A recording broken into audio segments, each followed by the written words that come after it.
Good morning সকলকে। তো দুজনে মিলে সকাল সকাল আজকে বেরিয়ে পড়লাম। কোথায় বলো তো? দাঁড়াও দাঁড়াও, সবটাই তোমাদের সাথে শেয়ার করব। তো আমাদের বাড়ি থেকে বেরিয়েই তো আগে রেলগেট পড়ে, সেখানে আমরা এসে দাঁড়ালাম। এইবার জানি না যে কতক্ষণ দাঁড়াতে হবে, কারণ এই রেলগেট পড়লে কখনো 5 মিনিটও বন্ধ থাকে, তো কখনো 1 ঘন্টা।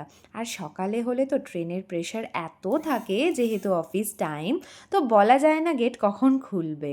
যাই হোক, আজকে হয়তো কপাল ভালো ছিল, তাই 5 থেকে 7 মিনিটের মধ্যেই গেটটা খুলে দেয়। কিন্তু এই 5-7 মিনিটের মধ্যে শুধু দেখো কতগুলো গাড়ি জমা হয়েছিল। আমাদের এই রেলগেটটা ক্রস করতে করতেই আরও 5 মিনিট চলে গেছিলো। যাই হোক, আমরা যেই লোকেশনে যাচ্ছিলাম সেটার সামনাসামনি কিন্তু আমরা চলেই এসেছি। এবার সে যখন দেখলো আমরা এসেছি, সে কিন্তু প্রচণ্ড রেগে গেছিল, তাই আমাদেরকে দেখে দেখো কিভাবে বকে দিল। হাই।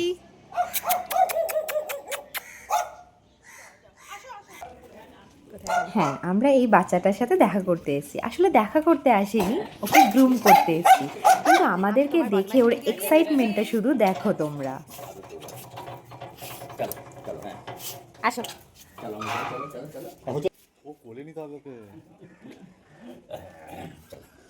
কি হচ্ছে? আসো আসো আসো।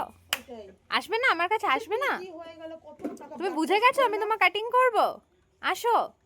তো অনেকক্ষণ পর ডাকাডাকি করার পর যখন এলো, শুধু ওর ভালোবাসাটা দেখো, ভালোবাসা শেষ হচ্ছে না ওর আর।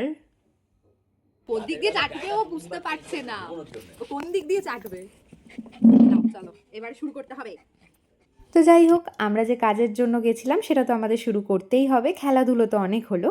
তো আমরা ওর ট্রিম করছি। ক্লায়েন্টের ডিমান্ড ছিল ওর লোমটা যতটা সম্ভব ছোট করা যায়, যাতে আমরা ছোট করে দিই।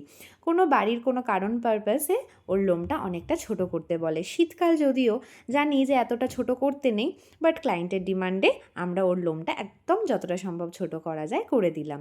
দেখো তো কি কিউট লাগছে না? আমার তো মনে হয় ওকে বড় লোমের থেকে ছোট লোমে বেশি কিউট লাগছে। তোমরা কি বলো? কমেন্টে জানিও। তারপর ওকে বাই বাই করে আমরা চলে এলাম। আয় যাবো, টাটা। তো তোমাদের সাথে দেখা হচ্ছে নেক্সট ব্লগে। টাটা।